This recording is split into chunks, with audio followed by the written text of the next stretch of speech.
Threads of Misunderstanding. Edna and Mildred's Tale of Friendship. In the serene town of Meadowview, where gossip often fluttered like autumn leaves, Edna and Mildred found themselves entangled in a delicate situation involving their mutual friends, Edith and Irish. The air was thick with rumors, and the echoes of hushed conversations danced around the town like mischievous spirits. Edna, with her silver hair neatly tied in a bun, and Mildred, her floral hat perched just so, settled into Edna's cozy living room. The atmosphere was charged with the weight of unspoken words as they hesitated to broach a sensitive topic that had been lingering like a storm cloud in their friendship. "Mildred, my dear, have you noticed the tension between Edith and Irish lately?" Edna finally ventured, her eyes reflecting a mixture of concern and curiosity. Mildred sighed, her fingers playing with the edges of her knitted shawl. "Oh, Edna, it's hard not to notice. It seems like they're always at odds, exchanging words that could peel paint off the walls. What's gotten into them?" The two friends, bound by decades of shared memories, found themselves unwittingly caught in the crossfire of a feud that had escalated beyond their comprehension. Edith and Irish, once inseparable companions, had become vocal critics of each other, each harboring grievances that had festered into animosity. Edna, her spectacles perched on her nose, leaned forward. "I overheard Edith talking about Irish just the other day at the market. She called her stubborn and unyielding. It seems like there's a lot more beneath the surface." Mildred nodded, her expression pensive. "And Irish, well, she had quite a few choice words for Edith during our knitting circle. Accusations of being overbearing and meddlesome. It's disheartening to see such a long-standing friendship unravel." As they delved into the details of the discord between Edith and Irish, Edna and Mildred couldn't help but feel a sense of sorrow. The tangled web of misunderstandings and assumptions had woven a narrative that threatened to unravel the very fabric of friendship that had bound the four of them for years. "We can't let this continue, Mildred.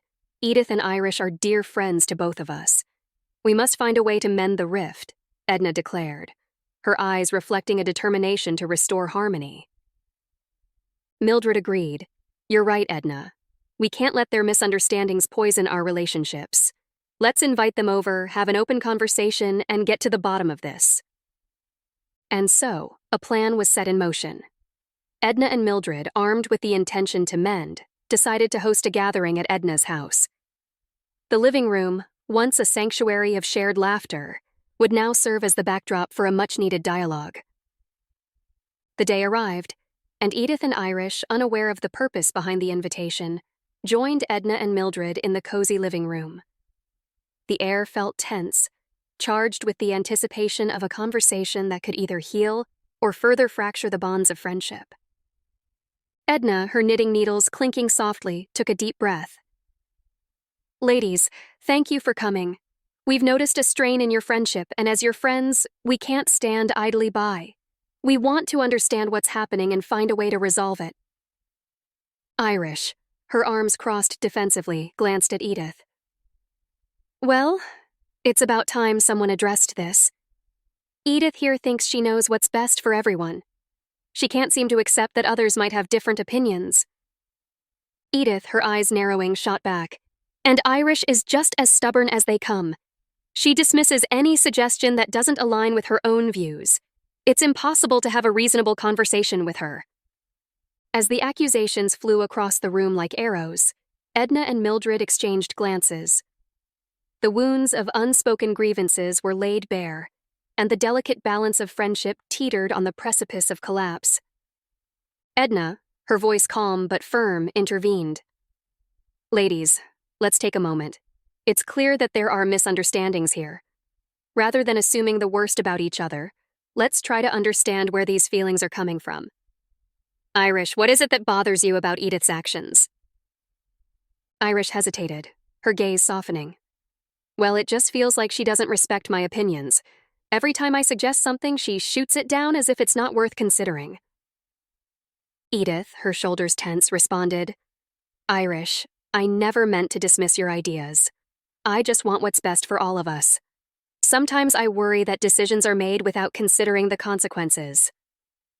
Edna nodded, encouraging them to continue the conversation. Communication is key, ladies.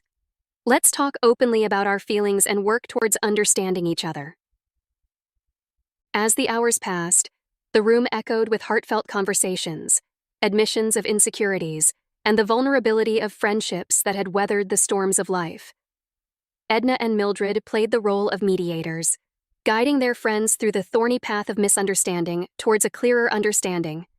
In the end, Edith and Irish discovered that assumptions and preconceived notions had been the silent architects of their discord. What had initially started as differences in opinion had morphed into a tangled mess of assumptions and hurt feelings. As the evening drew to a close, Edna and Mildred, having witnessed the transformation of tension into understanding, felt a deep sense of relief.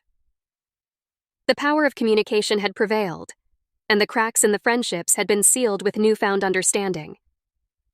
Edith and Irish, their differences laid bare and addressed, left Edna's house with a weight lifted off their shoulders.